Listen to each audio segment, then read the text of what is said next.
The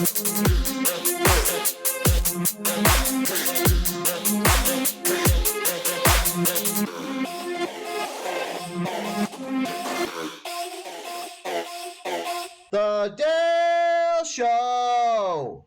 Welcome to episode 2 of The Dale Show.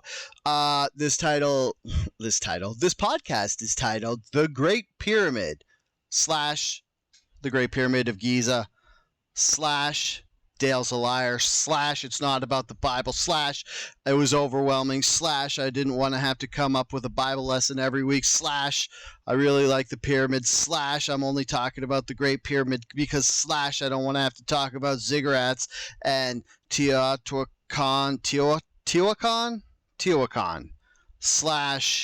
/ I'm focusing on the Great Pyramid because, I mean, really, if you're looking at the other pyramids, they pale in comparison to the Great Pyramid. So, I know all you little nerdies like me love pyramids. You want to know the stats of the pyramid? I don't know why you'd be listening to a podcast about the pyramid if you have... I'm just going to call it the pyramid from now on, so I don't have to keep saying the Great Pyramid or the Pyramid of Giza or Khufu's Pyramid or the Pyramid of Coepids. I probably should have wrote that down. I think 1 minute and change is hopefully that's going to be the record for I should have wrote that down for when I'm talking about information about the subject of the podcast, because it's highly unprofessional. Oh, full disclosure, let's talk more about why this isn't a podcast about the Bible anymore, because after episode 1 with the Anunnaki and the Bible and how they showed up in Genesis and what did I say, Deuteronomy? This probably wasn't. Anyways, so after that, I was like, oh, I had some genuine interest. People were like, I like your take on the Bible, Dale. You're handsome. You smell good. The sound of your voice doesn't annoy me like every other nerdy podcast, which thanks, guys. But I got to say, like, after I did the first episode, I was like, that was a gooder. I loved it. And I love talking about the Anunnaki, and I like talking about the Bible. And I want to assure you, I will talk about the Bible again. I just didn't want to Molly Ringwald myself, which, if you don't understand what that means, it's basically Molly Ringwald had a good career going. And, oh, no, wait. Me saying I didn't want to Molly Ringwald myself is a mistake. I said what I should be saying is maybe I actually Molly Ringwalded myself. Because if any of you saw Pretty Woman, you know that it was a vehicle for Julia Roberts to pretty much catapult her whole acting career into the stratosphere for the late 90s or the 90s and maybe the early 2000s.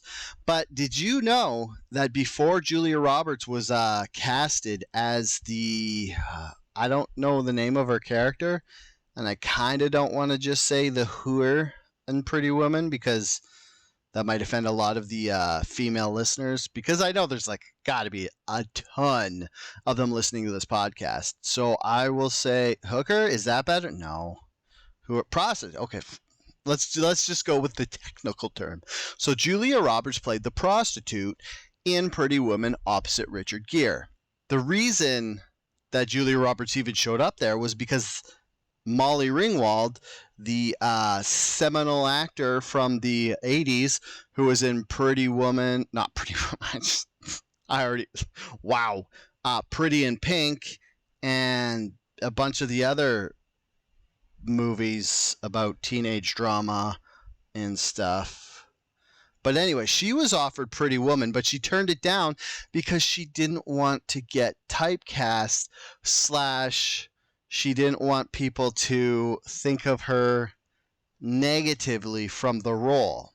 So me Molly Ringwalding myself is me asserting that I'm not making this podcast about Bible every week because I didn't want it to have to be about Bible. So right from the gate, I started this podcast because I just wanted to talk about anything I had an interest in. And the first week, that interest was the Anunnaki and the Bible and how the Nephilim showed up there. So one of my other interests is the pyramids, and they don't really talk about them in the Bible, and I didn't want to have to like be beholden to a subject matter. Like I didn't want to have to be like, I don't feel like talking about the Bible, and then like full disclosure part 2, the reckoning. The reason I actually started this podcast was I wanted to kind of step away a tiny bit from the outrage factory, because I kind of just got anger fatigue. Like, if you're not familiar with it, that podcast, me and my buddy Derek, we would talk about everything that the internet was upset about, and then what we'd weigh in and like kind of make fun of people here and there, maybe people who are involved with the subject or whatever. But I don't know, after COVID, I was like 2 weeks ago, I was looking for stuff to talk about, and I was just like, oh, I don't want to talk about any of this. I want to talk about something else. And I've been listening lately to the audiobook of the Bible, and I was like, oh, I'll talk about the Bible. I like that. And then I was like, I love conspiracy theories, and talked about this first episode where it's like, when you have a conspiracy theory and it's the Anunnaki, you can't really call it a conspiracy theory because it's not people really conspiring for something. It's not like the old-fashioned conspiracy where politicians are like conspiring so people don't find out their shaded history and how they rose to the top. And so I guess maybe the truth of the pyramid also falls in that, where it's like it falls into conspiracy talk mostly because the people who are into conspiracies like to hear alternative theories about what the pyramids are used for. Actually, full stop, correction already, this could be called a conspiracy theory because Egyptologists and the like have had a kind of air quotes official purpose for the pyramids, and official who built the pyramids, and official how they built the pyramids. So basically they came up with what was their best guess of what the pyramids were for, which was they thought they're asserting that they're Khufu's tomb, which is kind of bullshit because Khufu was never been in there. Like the first time they cracked open the Great Pyramid, it was empty. There was no corpses, there was no treasures, there wasn't like that many inscriptions and stuff. Oh wait, was there inscriptions?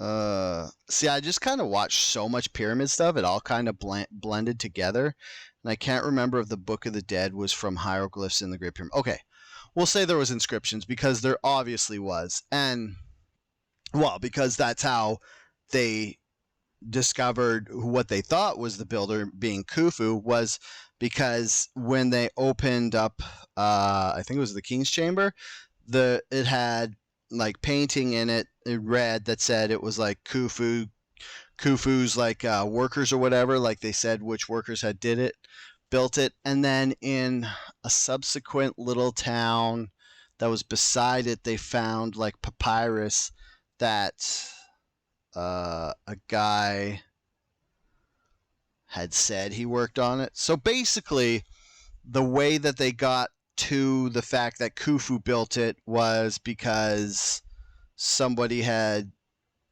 graffitied on the inside, hey, Khufu built this, and we're his dudes, and we're totally awesome.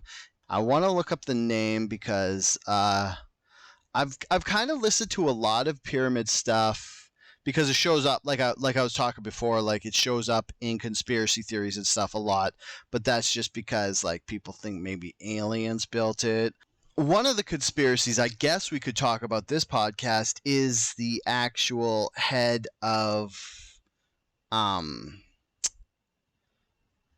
antiquities in Egypt for a long time was, oh my god, I just looked at his name, Zahi Hawass. I believe that's right. Yes, Dr. Zahi Hawass was the leader of antiquities for a long time, and what was happening was I don't know this because like I'm some super cool dude who knows stuff about stuff, but what I heard was a lot of people who like look into Egypt and stuff, they were upset that Hawass wouldn't really hear alternative theories about what was going on in Egypt. So the conspiracy theory, I guess you could say, was that he was kind of withholding alternative theories about what maybe the pyramids were about. Like, because once they established that they were built in the time of Khufu, it was like pretty. Everybody was pretty stubborn to to like open up their minds, I guess you could say, to alternate uses for the pyramids, which I understand. Like, you don't want to have to come up with a different theory of how stuff works or what it does every couple of weeks just because some cracker brain guy just gets a new theory and he wants to prove it. But I feel like I'm calling it a conspiracy because I feel like Hawass kind of held it back more than a regular person should have, or the pursuit of knowledge would allow. And you're just going to have to trust me on that because I don't really.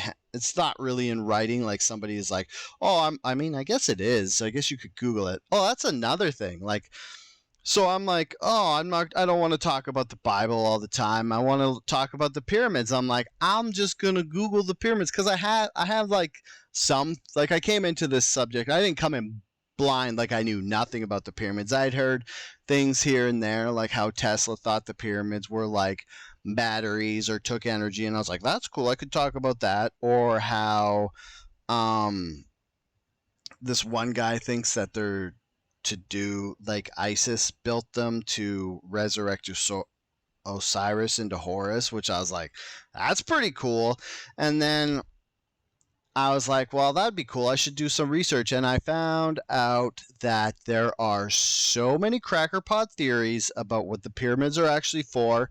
So I kind of want to thank you for coming and listening to this podcast because I listened to some of these videos on YouTube about the different things that were going on in the pyramids and stuff, and some of the narrators in these videos. I'm not going to poke fun because this is only my second episode and I don't want to make enemies, but let's just say some narrators in videos about Egypt leave something to be desired. They sound like giant Melvins, and that they've been locked inside a basement for 20 years, and they barely know how to talk in sentences. I mean, I hope that's not too mean. So, yeah. So I guess that's how I could say that. Yeah, I got so sidetracked. I got so sidetracked. Basically, I just wanted to talk about how the pyramid was a conspiracy and how basically I was kind of shoehorning the pyramids into the overall category of conspiracies. I guess I'm just kind of trying to find a through point for my podcast because I don't want it to just be like, well, I kind of want it to be just like random jumbles of whatever I want, but I feel like that would be a disservice to the listeners because if it's just a jumble of everything and it's not attached to each other, it'll kind of like be hard to listen to. I mean, harder to listen to because my docking is jambling and I get randomly sidetracked enough so I don't need you guys to not be able to follow like podcast episode to episode. Like I want you to be able to listen to I just want you to listen to my podcast. I just want you to listen to it all in a row. I want you. Are you binging? Are you binging this right now? Can you binge me? Am I bingeable? Am I binge worthy? Yeah, like I hope I don't sound. Wouldn't that be weird if I just recorded this whole podcast and I just sounded like a crazy person? Because it'd be like, yeah, he starts talking about the pyramids and then he just like rants and raves about how he wants people to listen to him and that how he wants to be bingeable. Let's just talk about the statistics of the Great Pyramid of Giza. The basics, if you will. So, popular theory has it constructed at 2600 BC, that's before Christ. They arrived at this date because that was the fourth dynasty of Egypt. That was when Khufu was kind of the pharaoh, and like as I said before, they're attributing like Zahi Hawass and everybody's attributing this to Khufu because of the aforementioned graffiti they found inside the pyramid, and also they dated some of the mortar from the pyramid, and that's when the wood chunks that are in the mortar showed up. But I don't know, like it's hard to say with the mortar because one of the things that happened with the pyramids a lot was people, and one of the reasons why there's like a little questioning on when these were actually built was because they're saying maybe Khufu didn't actually build the pyramids. Maybe he just was like refurbishing them, because they're saying that happened a lot of times too with these pyramids, was they were refurbished every time. Like, so basically, here's what I've heard. I think Graham Hancock talks about this in his book Fingerprints for the Gods, because he's one of the guys who's pretty like Khufu didn't build these. These are way older than that, and he presents a lot of facts and statistics and backup evidence that you should go to, because I mean, if I laid out all of Graham Hancock's arguments, it would just be me reading you Fingerprints of the Gods, which you should definitely listen to, because Graham Hancock is probably my favorite historian, although I don't know if he calls himself a historian, but he has some wicked ideas about what might have happened in ancient times. Yeah, so he was saying one of the reasons that Khufu might have like fixed up the pyramid and stuff is because since he's pharaoh, and if you're a pharaoh in Egypt and you've got these old pyramids in the background that you don't know who's built because they've been there for thousands of years. This is of course I'm supposing that Khufu didn't actually build them, that they were just there and he was like the pharaoh. So he sees these old pyramids and he's like, hey, how about I fix these up and just tell everybody I built them, and then I will become a super cool dude and everybody will like me. Yeah? Okay.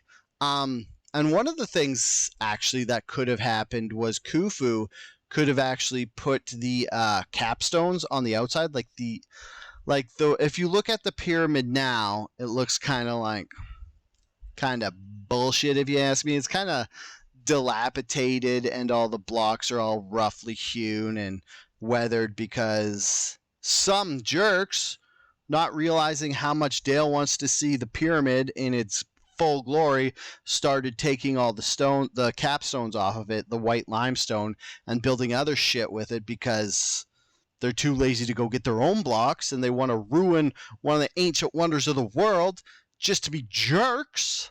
Remember I mentioned that one of the reasons they dated the pyramid to Khufu was because they found a papyrus. A papyrus. Sorry. It's just hard to say that word without saying it like that. So what I'm looking for was, I did a lot of homework actually for this pod. You'd be pretty proud of me, I think. I feel like even though it might seem like I don't know what I'm talking about and I'm leaving a whole bunch of stuff out, like there's still a lot of stuff I watched. Like I watched like at least 3 YouTube videos, and I watched a piece of an old Joe Rogan episode, which is indirectly related to this. That's more of a spoiler for later, if you will. Hoo-hoo. So, one of the things I watched as my homework to be a super poignant, nerdy dude to give you the facts was Egypt's Unexplained Files, and I think that was on Crave. It was either Crave or... No, yeah, it was Crave. I swear. Oh, wait, it might have been Disney Plus.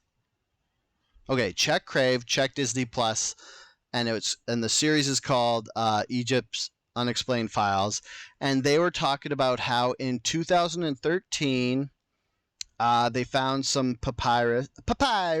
See, it's so hard not to.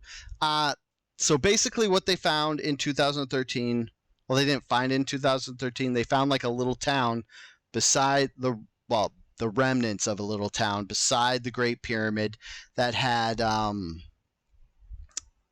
it was where they think all the workers who were working on the pyramid were working. And so what I'm proposing now, in conjunction with Graham Hancock, and why I was talking about how this might be older and how Khufu updated the pyramid, what I'm thinking was this town of people might have just been making the white limestone rocks that capped it. Like, what I'm saying is this. Khufu might have found the pyramid in its dilapidated state and said, I want to be a hero to my people, so I'm going to finish off this pyramid and put some white capstones on it, maybe put a gold cap singular stone at the very top, make this look super schnazdizzle, and everybody will love me and think I'm super awesome. Yeah, so the way this would have worked was 3,000 years, or 3008 year BC. What did I say it was built? Yeah, so around 3000 BC, the Nile actually wasn't running where it is. Like, they found out when they looked at it down from satellites that the Nile ran a lot closer to the actual Great Pyramid. And the town that they dug up and they found the guy in charge, what he was actually in charge of was boats. He was like, I don't know, the Egyptian boat captain guy, boat union leader guy. So he was in charge of 40 or so boats that would take limestone from the quarry that was, I think it was, this was the, because there's two quarries for the limestone, and one was like 5 miles away and one was like 500 miles away. So actually, I'm just going to look that up. Oh, right here. So the stones for the pyramid were sourced from two different sites, Tura, which is 15 miles away, and Aswan, which is 500 miles away. So, I mean, obviously, I don't have to point out how getting 2-ton blocks from 500 miles away would have been a problem. What this was saying was that they took them up the Nile on a boat, which,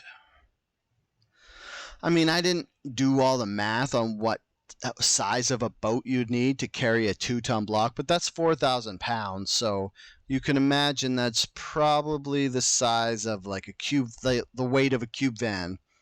So just think of the raft or whatever you'd have to put under a cube van to carry it up a river, and it being stable to go overflowing water and such. And you're probably not going to do each block individually because that would take forever. So yeah, they took all these up on a boat, and actually they dug where they were digging up this this little town for the workers and stuff. They found some other stuff. They found the harbor by the remains of what would have been a harbor about 15 meters long beside the pyramid. So that's like what I was saying before, when the Nile used to go right beside the pyramid. This was another thing that was, it's like what the remains of what used to be a harbor. So they could have just pulled in there and then pulled them off at the same place where they found this papyrus of the guy. See, I didn't say it that time. Aren't you proud of me? Papyrus. I did it anyway. Thank you for listening to my podcast and putting up with my inside jokes to myself. That inside joke is because it sounds like Brent Morin, who's a stand-up comedian, and he does this bit where he says "Papa, Papa," and I think it's so. I think he's so funny every time I hear a bit heavy "Papa," like Papa or Papyrus. It's almost impossible for me not to say it the way he says it in his stand-up special, which is on Netflix, and you should probably just stop listening or watching this and go watch that because it is very good and very entertaining. One of the most random tangents aside, going from the Great Pyramid of Giza to a stand-up comedian and how he says the word papa, back to this little town that they found beside the Great Pyramid. In the city, they found the remains of food, like of meat, delicious meat. They found the remains of cows, fish, pork, lamb, and they said that they found enough food remnants, like bones and such. They found enough to feed 7,000 people for 20 years. Just imagine that pile of garbage. These 7,000 people would have been working for, well, they say, okay, switching back to the whole pyramid being built instead of just the capstones being put on by Khufu. They're saying it took 27 years to build this pyramid. They're saying that it took 2.3 million blocks to make it.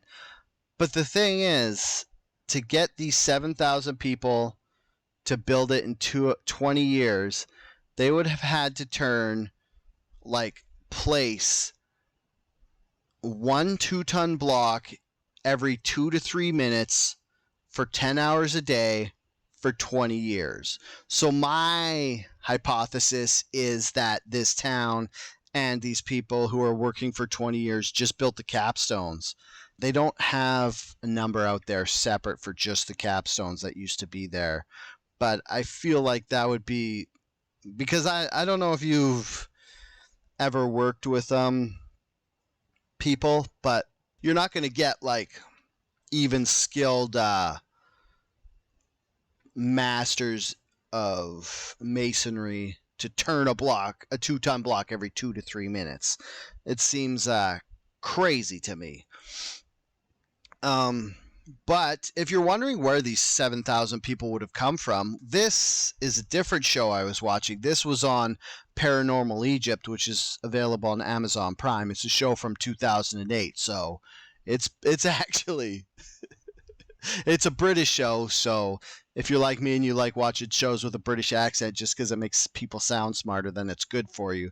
But this show has got to be almost one of my favorite things I've ever seen on Egypt, because they go there with a psychic or like a medium, and they go in the Great Pyramid with a medium. Oh man, it's so good. It's like that cheesy 2000 show like Ghost Hunters and stuff, where they're like in the pyramid, they're shooting with night vision when there's lights in there. Like, the only reason people can see I like how okay, they're shooting at night vision, which is the dumbest thing ever, because there's lights in the Great Pyramid because it's not naturally lit by day. So they're shooting with night vision, I guess, to symbolize that it's nighttime, like they do in all those ghost shows. And this guy, it's so funny. He the medium gets possessed or occupied, air quotes again, by Khufu, and he actually climbs in the sarcophagus that's in the king's chamber, and the awkwardness of the female host. She's like, is he okay? What do we do? Is this okay? And then he just the medium, who's air quotes occupied by Khufu, screams and scares the absolute piss out of her. Other than that, the show's not that entertaining, and it's kind of whatever. But in this show, they said that the way they got people to work on the pyramid was, since it was a national project back then. Egypt was ruled by different houses, and it doesn't really matter which houses ruled which parts, but what they would do instead of paying taxes to the king / pharaoh was they would send skilled workers and food to feed their workers. So basically, the 7,000 workers who were capping the pyramid weren't slave labor like everybody had thought. They were actually most likely, well, according to Paranormal Egypt, they were skilled masons and masters of carving and stuff, and they had been provided by all the houses all around Egypt and sent with food, and those are the people that were working on it for these 20 years.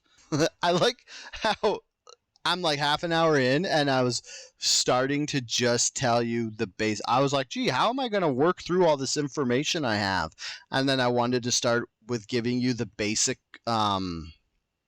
information on the pyramid. And so far, I've gotten through the date.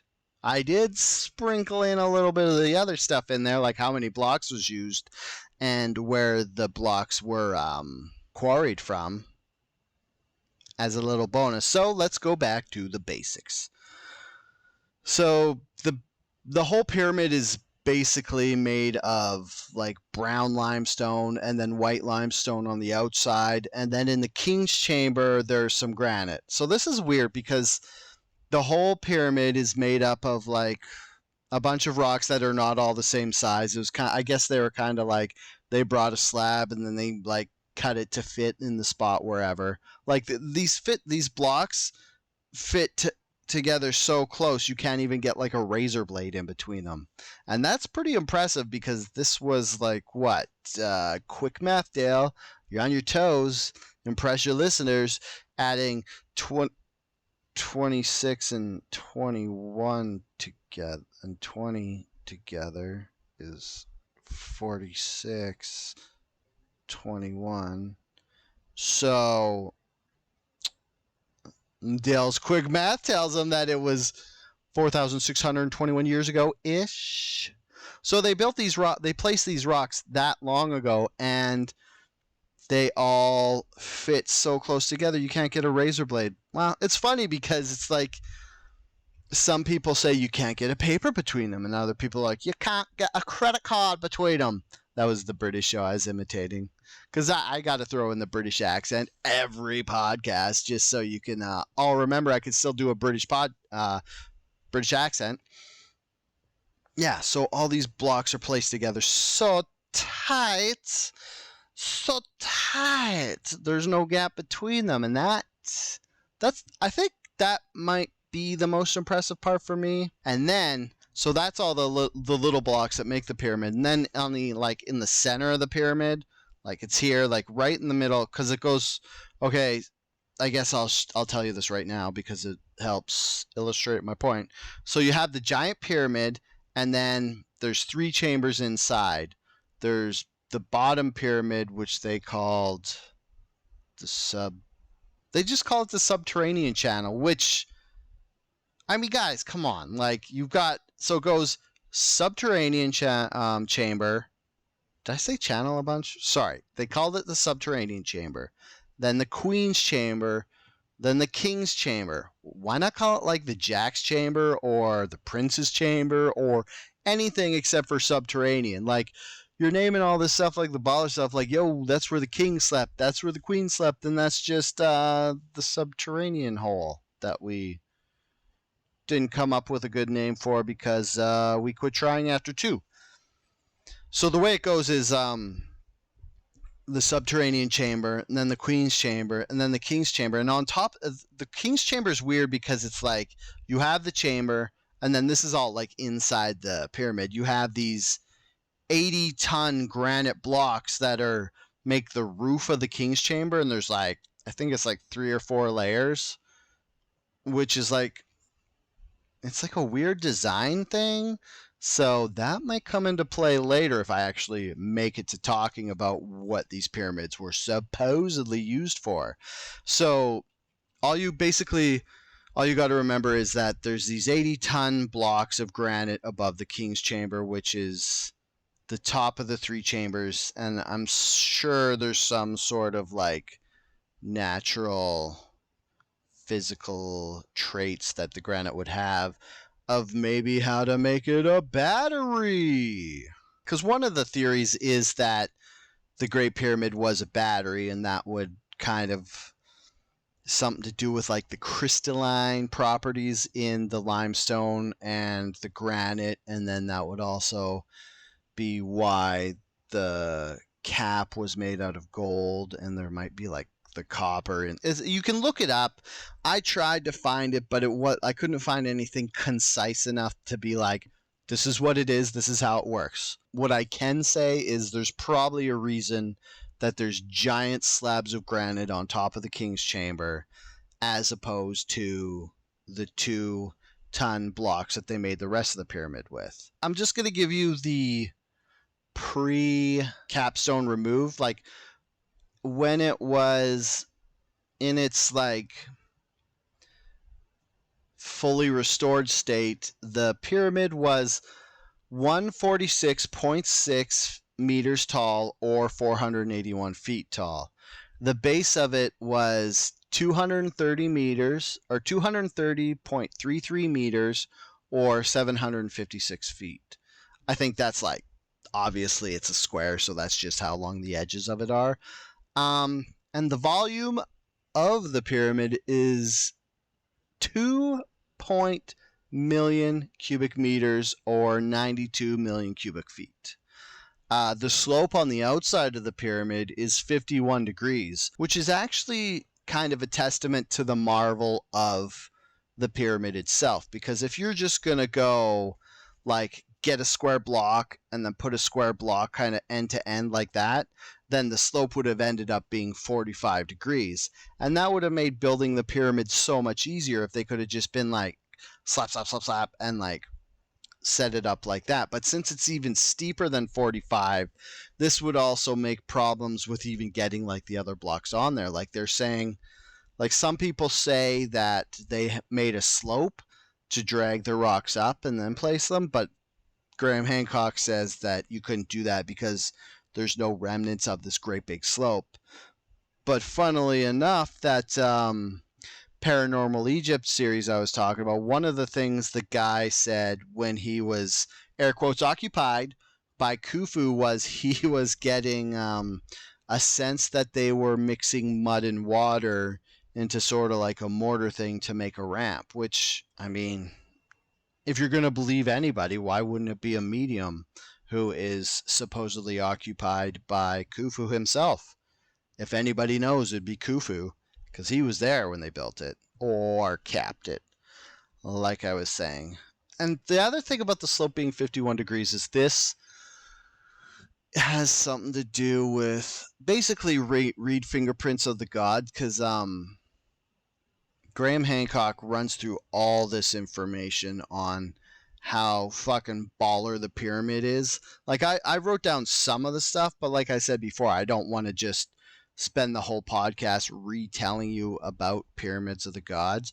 But actually, I'll tell you all the cool stuff that he said, and then this will be a good segue for Nikola Tesla and the Joe Rogan thing I mentioned before, which isn't really a Joe Rogan thing. It's just something Bob Lazar said on Joe Rogan that had nothing to do with pyramids. It had something to do with Tesla. Oh man, Graham Hancock goes deep. So he, like, what he was saying, one of the uses for the pyramid is it's basically like, do you know what the Georgia Guidestones are? Well, there's these stones in Georgia where this like mysterious guy built them, and he basically writes down what you have to do to make the earth better, and it just has like step-by-step instructions on what to do with the population of the earth, like how big to have, like he says, don't have more than 500,000 people on the earth to make it so that it can run optimally. But that doesn't seem like enough. Like that wouldn't even be enough to run a country. Anyways, I brought up the Georgia Guidestones, which is a whole nother thing I shouldn't have even brought up. But what I brought it up was because it is a modern day example, because these were built in like the 80s, either the 50s or the 80s. That's when everything weird happened. It was either like back when we drove rounded cars or in the 80s when we listened to hair metal. Those are your only two options. So what he was saying that the Great Pyramid was the thing I love about Graham Hancock is he has this theory that like 13,000 years ago there was an advanced race of people, and like previously to 13,000 years ago there's this advanced race of people, and he goes through this in Fingerprints of the Gods and his newer book America Before, which you should also read. So basically, if you could take anything away from this podcast, just go read / listen to the audio version of all of Graham Hancock's books, because they are amazing. And if you like this old shit with all this like cool stuff that might have been and like alternative histories and stuff, it will tickle your fancy quite nicely. What happened was there was some sort of cataclysm like 13 years ago where this advanced society kind of lost their footing, and they almost like disappeared. But what they did was they integrated with hunter gatherers and stuff, and this is like why you see like the Olmec heads showing up in basically it's like it's kind of like a theory that parallels the Anunnaki that I went through in um the first episode, where it's like with Graham's theory, it wouldn't have been the Anunnaki. Like it wouldn't have been aliens from the planet Nibiru. It would have just been an advanced race of humans on Earth who taught hunter gatherers how to farm, taught them how to make like the Olmec heads, and why the Aztecs were looking for gold and all this stuff. So what he was saying was maybe they took people and they built the pyramids as sort of like either instructions or like just things that hold information. So one of the reasons he's saying that these are things that if you hold information, like um, it's kind of like that thing where math is the key to the universe. But his examples that he gave on this YouTube video I was watching, Nikola Tesla, Limitless Energy in the Pyramids of Egypt, and it was put out by the YouTube profile After School. And what they were doing was they basically got Graham Hancock to retell information that he had shared in Fingerprints of the Gods. But if you're not gonna if you're not gonna go read the entire book of Fingerprints from the Gods, I implore you to at least go watch this YouTube video, Nikola Tesla, Limitless Energy in the Pyramids of Egypt. Because Graham Hancock, just like everything else, he just kind of hits it right out of the park on this. So some of the information Graham Hancock shared was the base perimeter of the pyramid. How could I forget what I've been talking about for an hour? The base perimeter of the pyramid is 3,024. And if you times that by the number 43,200, you get the equilateral distance around the Earth. That's basically the radius of the Earth if you go along the equator. And I'll explain why he used the number 43,200 later. The height of the pyramid, I gave it to you in meters and feet before, but in his example, he uses feet, which is weird because he talks with a British accent, but says feet. So figure that one out, right? So the height of the pyramid was 481 feet. And if you times that by 43,200, you get the polar radius of the Earth. So that's the radius of the Earth if you go around the poles. That doesn't sound right. Oh. Derp. It's not. I just had a brain fart because I didn't remember what radius was. I was thinking diameter, and I was like, why would it be so much less than the other one? But radius is just the distance from pole to pole. So if you go straight through the Earth, straight through the center, and you go from pole to pole, like North Pole to South Pole, or South Pole to North Pole, it is 20,855,643 feet. Let's talk about this number 43,200 that Graham Hancock came up with, because this is actually something that's super interesting. It's called the precession of the equinox. So, how am I going to do this? Basically, I'm explaining this giant theory just to so if you want to go straight to the source, and like I think he takes like 2 chapters to explain this super thoroughly and great and nice and good. So you should. This is just me for the like 6th time of this podcast telling you to go read Fingerprints of the Gods. Let's talk precession of the equinoxes. So if you're familiar with the Earth, you know that it rotates on an axis, but that axis is tilted. So as the Earth is rotating, it's kind of like like when you spin a top. You know how it like stays straight up and down for a while, but then it slows down a bit, and then the top of the top kind of makes like a circle. That's what's actually happening right now with the axis of the Earth. So as this thing is spinning, it takes 25,920 years for the precession or the wobble of the Earth as a top to make a circle. The way they figure out which equinox age we're in is the way you figure out which zodiac sign we're in or which age of the zodiac is like you know that song by Golden Earring? I think it was by Golden Earring. That's the dawning of the age of Aquarius. What they were actually talking about was the precession of the equinox.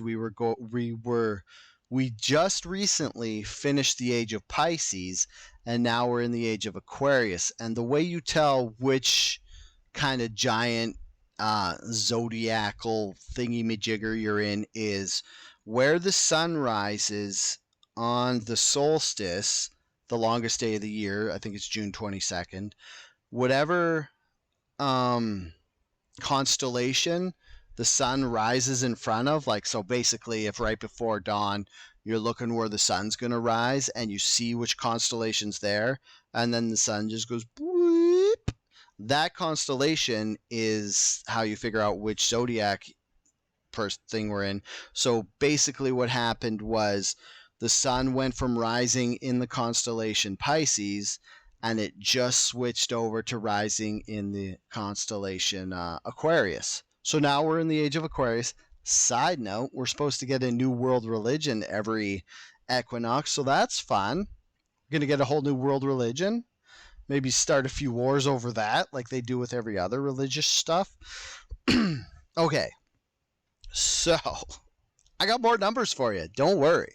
The numbers ain't done. So what I said, where constellation, what the sun rises in, that every switch of them, I guess every stage of the precession of the equinox, because it's broken down into 12, because there's 12 signs of the zodiac, and it is 2,160 years. So it's like the age of Pisces, so you can go back in, and basically if you look at the age of Pisces, which was, I heard somewhere that we just entered into the equinoxical precession of Aquarius, like we entered into the age of Aquarius last year.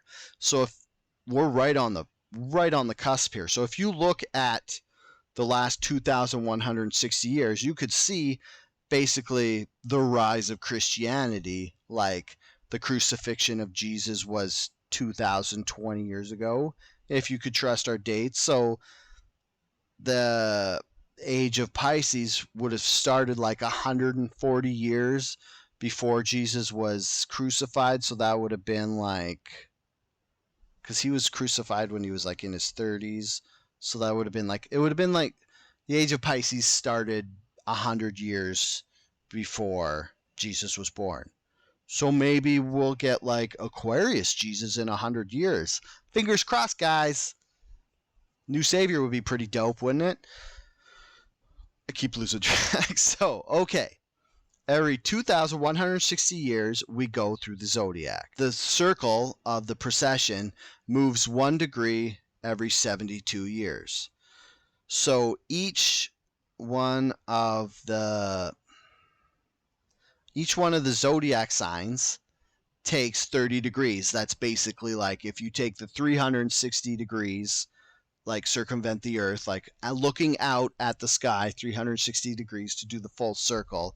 If you split that into 12, you get 30.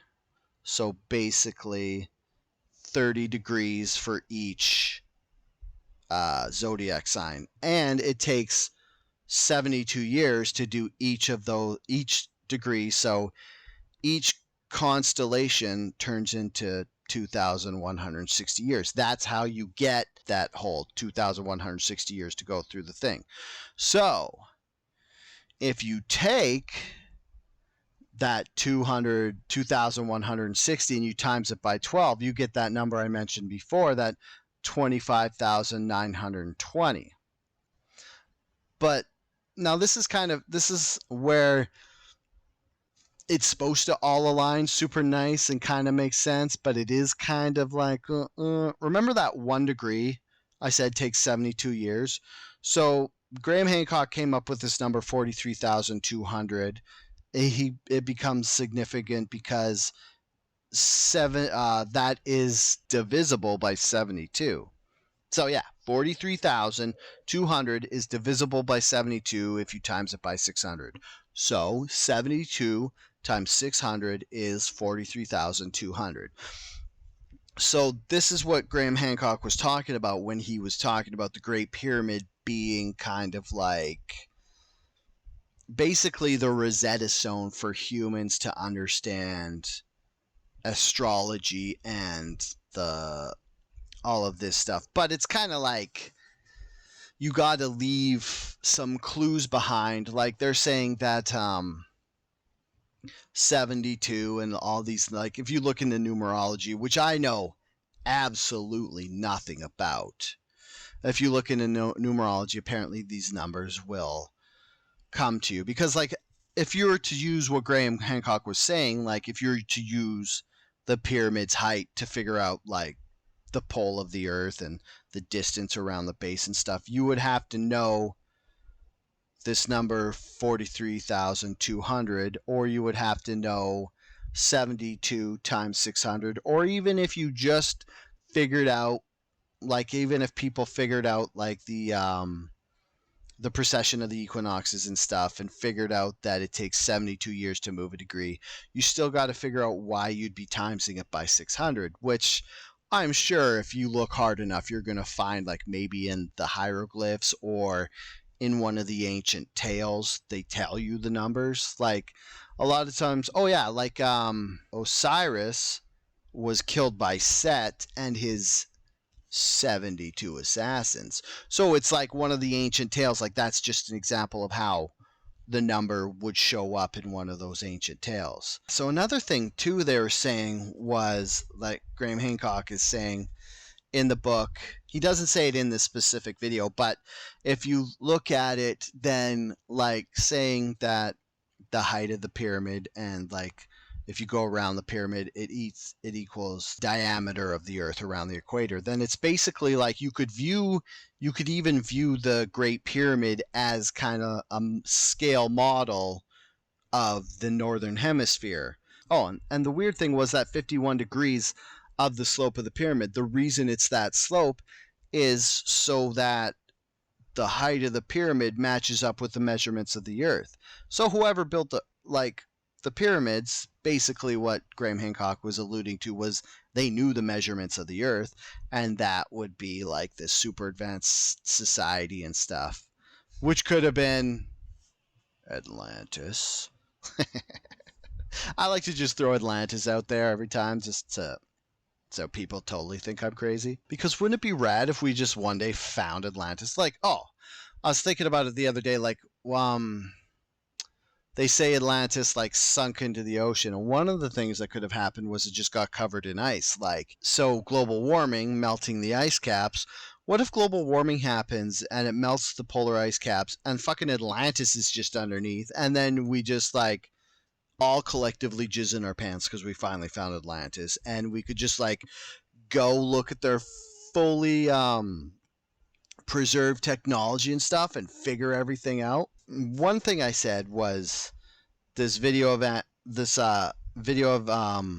Graham Hancock was on that YouTube video talking about Nikola Tesla, because Nikola Tesla was actually obsessed with the pyramids and most specifically their placement on the earth.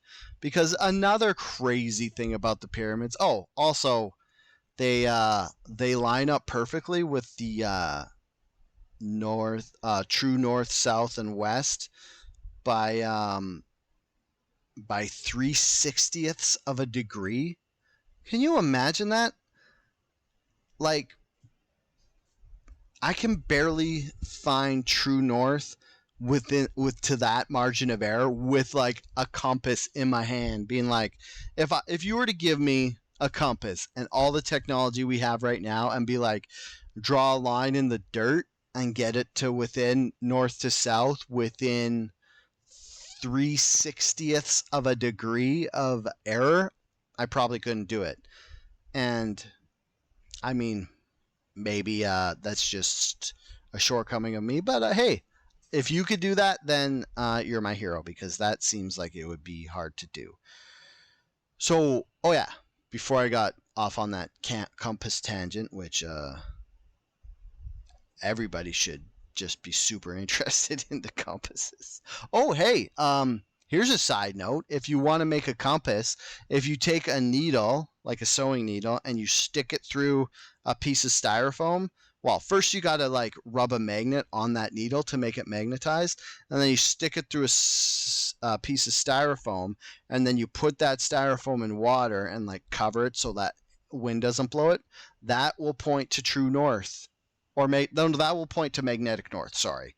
So if you're ever lost in the woods and you have a sewing needle, a magnet, a piece of styrofoam, and a bowl of water, you can get out. I don't know how you actually use a compass to get out of the woods. They told us in, I think, grade 3, they showed us how to make a big triangle in the field. So basically you just like move 30 degrees. So you can use a compass to draw a great big triangle in the woods, but I don't know how it gets you out of the woods.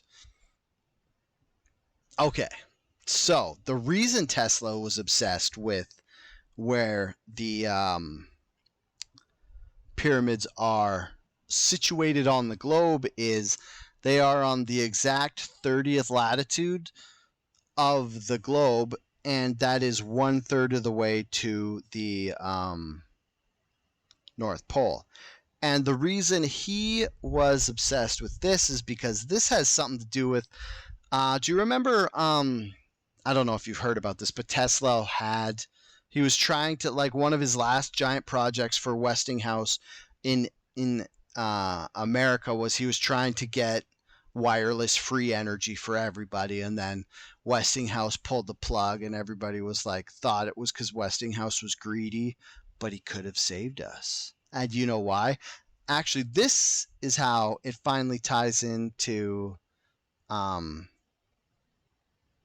Actually, I'm gonna back up a step, and I'm just gonna read you something from BigThink.com, and it was an article on why Nikola Tesla was obsessed with the Egyptian pyramids, because they kind of say exactly why he was obsessed with it. I said it was just because of where it was located, but they kind of like talk about it a bit better. So in 1905, Tesla filed a patent in the U.S. titled The Art of Transmitting Electrical Energy Through the Natural Medium, outlining designs for a series of generators around the world which would tap the ionosphere for energy collections. He saw planet Earth itself, with its two poles, as a giant electrical generator of limitless energy. His triangle-shaped design became known as Tesla's electromagnetic pyramid. That sounds like the perfect name for some dorky math rock band, like post-prog math rock band, like Rush, like whatever would be evolved from what Rush was. Sorry. Okay, so back. So it was known as Tesla's electromagnetic pyramid. It wasn't just the shape of the Egyptian pyramids, but their location that created their power, according to Tesla. He built a tower facility known as the Tesla Experimental Station in Colorado Springs and the Wardenclyffe Tower, or Tesla Tower, on the East Coast. This was the one I was talking about he was building for Westinghouse, that sought to take advantage of the Earthly's energy field. The locations were chosen according to the laws of where the Pyramid of Giza were built, related to the relationship between the elliptical orbit of the planet and the equator. The design was intended for wireless transmission of energy. So basically what he was talking about was, for some reason that they didn't spell out in dumb Dale terms so I could remember or figure out, was having the Egyptian pyramids at the 30th latitude as it's spinning around the Earth under the ionosphere would somehow create like a electrical charge. So I think what would happen was, like, as it's spinning, I don't know why you wouldn't want it on the equator, because I feel like that would be even better. So there's something about, I'm going to give you the Dale guess. So there's something about this being on the 30th latitude, and I think that's just like, it's like if you think about the way you make electricity is you use magnets. You use magnets or the magnetosphere of the Earth, and then you spin a piece of metal, and as it's going around the magnets, it's something about like the way the metal interacts with the magnetic pull, push and pull, that it makes electricity. And he's saying that that's what the pyramids would be doing. And actually, so if Tesla's towers were to work, then basically the pyramids would work too, because they're in the same thing. And one of the things people said about the pyramids was that they could have been giant batteries. And there's actually some water, there's some canals on, not canals, there's tunnels underneath the Great Pyramid. I think they're called the Osiris tunnels. But I was watching this thing on Netflix. It's not on there anymore. It was like, sorry, I was trying to figure it out, but I couldn't. I tried to Google it, and then I just went down a rabbit hole of other stuff about like people talking about the pyramids being batteries. So if you want to waste a day, go to YouTube and Google Google Great Pyramid battery or Great Pyramid power plant, and there are a ton of videos talking about how the Great Pyramid could have been a power plant. So my guess is that, well, I'm just going to stop guessing. So basically, for Tesla's towers to work and give everybody free electricity, that would mean that the Egyptian pyramids were giving people back then free energy.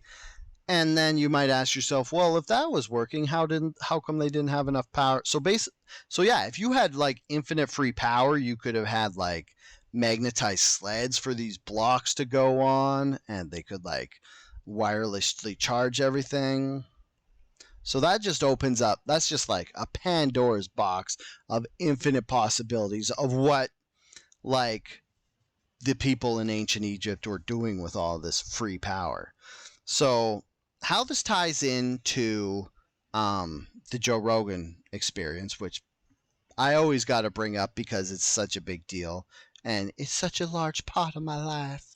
Um, so Joe Rogan was talking to Bob Lazar, who, if you don't know who Bob Lazar is, the crash course, the Coles Notes is Bob Lazar was this this hilarious guy who basically put a jet engine on his Civic, and then the government saw this and they're like, "Wow, this guy's quite the engineer.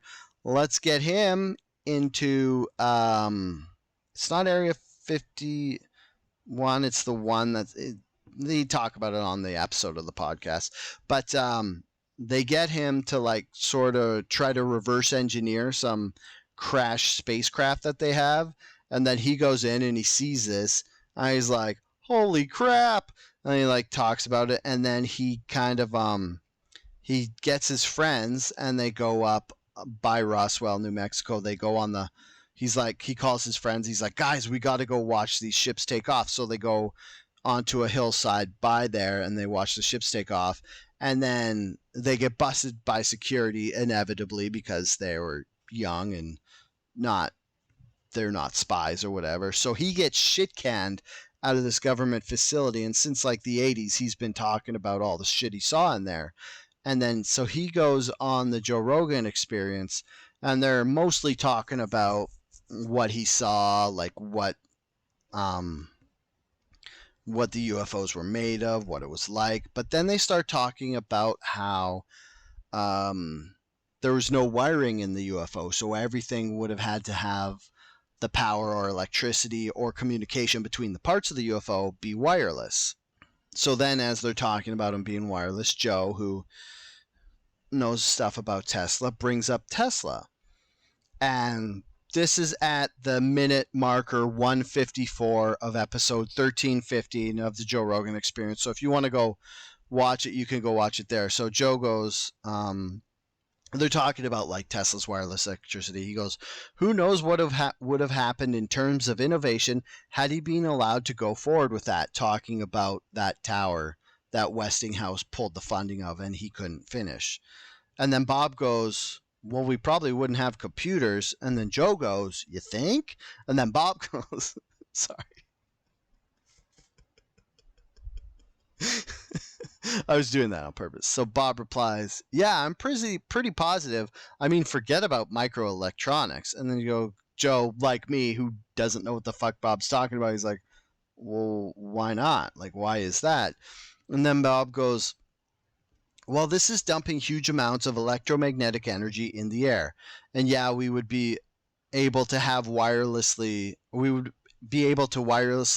turn on our lights, but there would be no radio communications. The interference would be something that was overwhelming. It would induce electric currents in anything with a small wire on it, so integrated circuits, transistors would be disintegrated before they were even tested for operation, so it would destroy." And then and then he goes, and then Joe jumps in, majorly fucked us up. And then Bob goes, "Yeah, it would have stopped us dead. It'd be great. You could turn lights and heaters from all over the place with no wires, but it would have stopped modern electronics." So what I was talking about before when I was saying that maybe Westinghouse actually saved us from Tesla was this is what I was talking about, because Tesla was just like, he was doing all his stuff in like the 1800s, turn of the century. So we already had a lot of like simple electronics and stuff on the go already, and he would have like, and the world definitely definitely relied on radio communications with each other. So if he would have fired up this thing and just basically fried every circuit or transistor or anything and just stopped stuff dead, then that would have caused a major cataclysm and maybe like crashed all like the power grids in the states and stuff, which he was just building and stuff. So I mean, you can look at it either way. If Westinghouse was just a greedy bastard and didn't want Tesla to have free energy for everybody, or if he actually saved us from Tesla, the mad scientist. But then you take that and you look back and you go back to Egypt, because like I said, if Tesla's towers would have worked and basically, as Bob said, dumped huge amounts of electromagnetic energy, like basically what Tesla would have done was made a little EMP bomb.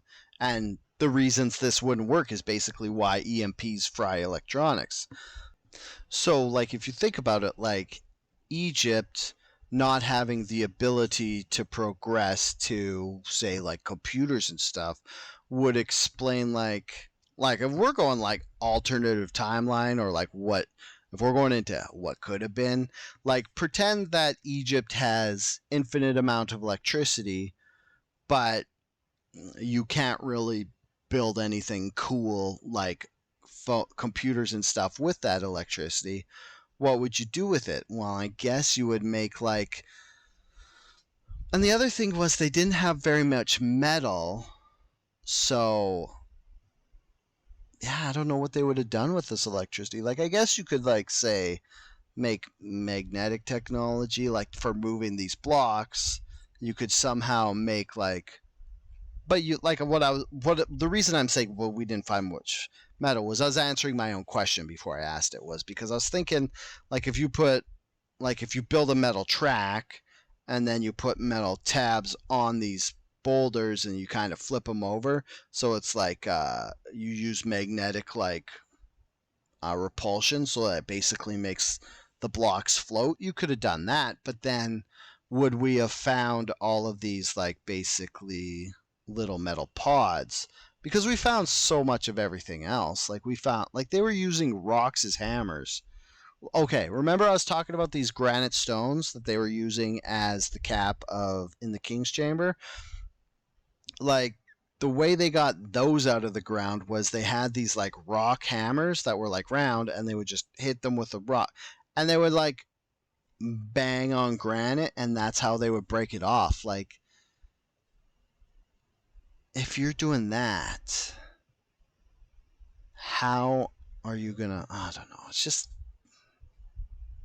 So I guess at the end of the day, this whole podcast is basically like that huge disclosure from the States where it's like, yeah, we still don't know. So basically, I still don't know how they built the pyramids. Like, we could guess that they used like what they were saying, like ramps and stuff, but then like Graham Hancock says, then why don't we find remnants of the ramps?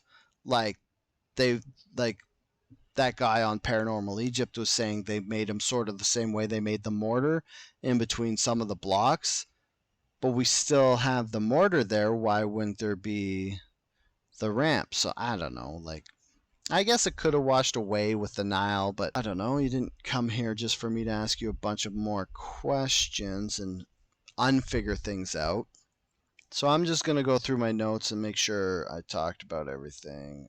Oh, quickly, one other thing we could talk about was on that same video I was watching that they had Graham Hancock on, that YouTube video. Nikola Tesla, Limitless Energy in the Pyramids of Egypt. There's this guy, Anton Parks, and he was on there for like a split sec. Like, he was only on there for like 20 seconds. And he was saying that the Great Pyramid was built by Isis to reincarnate Osiris into Horus. And like I mentioned before, Osiris was killed by Set with his 72 assassins and stuff. So this is weird because Osiris was also known as Enki, so these Egyptian gods have parallels to the Sumerian gods, which is where Zecharia Sitchin got the Anunnaki for what I was talking about in the first episode. So if you watch that episode, you know I mentioned Enki as kind of like the leader of the Anunnaki. So Osiris was like a big hubbub in the Egyptian gods. So this is just like another one of those little bizarre tie-ins where it's like, if you start listening to enough of all this like crazy stuff, you kind of find like little things that connect one thing to the other. So basically, Anton Parks saying this doesn't really explain anything. What he was saying was, like, if you look at it, like, Osiris was killed by Set, and Isis and Osiris were lovers. So of course, Isis was super butthurt that Set killed her lover. So in the tale, she like gets all of like Osiris's parts, like his body parts, and puts them together in a womb, but she can't get. So the only thing she's missing is a soul to put in this new body, and this Anton Parks guy is saying that she somehow used the Great Pyramid to shoot up into heaven to channel down a soul and put it into Osiris's body, resurrecting him as Horus. Which, I mean, is pretty cool. Like, could you imagine if the whole purpose of the Great Pyramid was to suck souls out of the sky and put them into people? And that could be like the Egyptians were pretty obsessed with death, and that would kind of explain it. But I don't really like if okay, let's get crazy here. Let's suppose that, like I was talking about the Anunnaki before, what if they're in Egypt too? What if you have these giant people? Like, yeah, it would be hard for a 2-ton block to be carried by even a giant person, but it'd be a little easier than if a regular person carried it. I don't know. That's a whole kind of thing that I would have to go into and kind of do its own episode of the podcast for. And I'm at like an hour and 20 minutes here, so I'm not going to just like unearth this other gigantic thing. So the Great Pyramids, in summation, the Great Pyramids were built, and they're still there.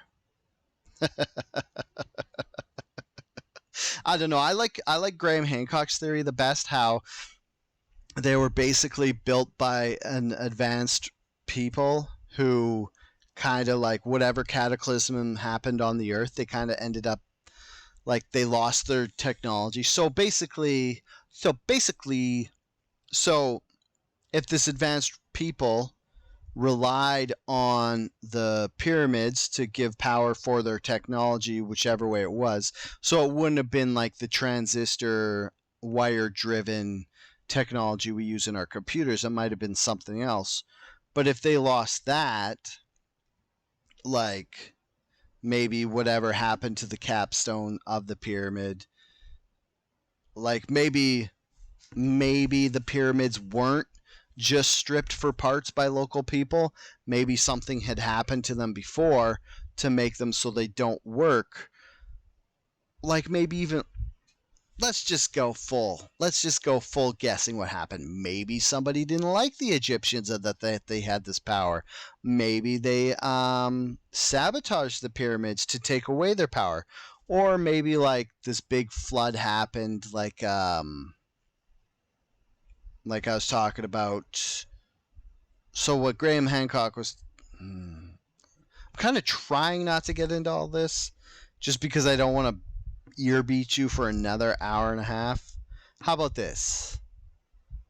Maybe I'll make that a future episode where I talk about this race of people that Graham Hancock was talking about that something happened to them about 13,000 years ago where they either lost their technology or they got sick and almost died, so they had to like disperse and go into other people. So yeah, maybe the pyramids. I'm touching my face so much this podcast. I don't know why. I don't know if it's dry in here because I have a fan blowing on me because it's hot, so it might have just dried off my face. But you can see how shiny my forehead is. So obviously my face isn't that dry, but it's like my little mustachio is so itchy. I've just been touching it.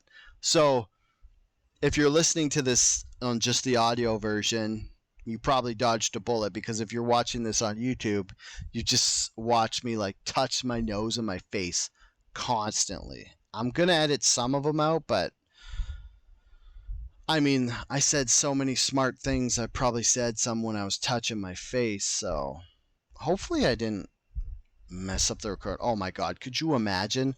I just recorded an hour and a half and like every 5 minutes there's just rustling of me like rubbing my face and hitting the mic.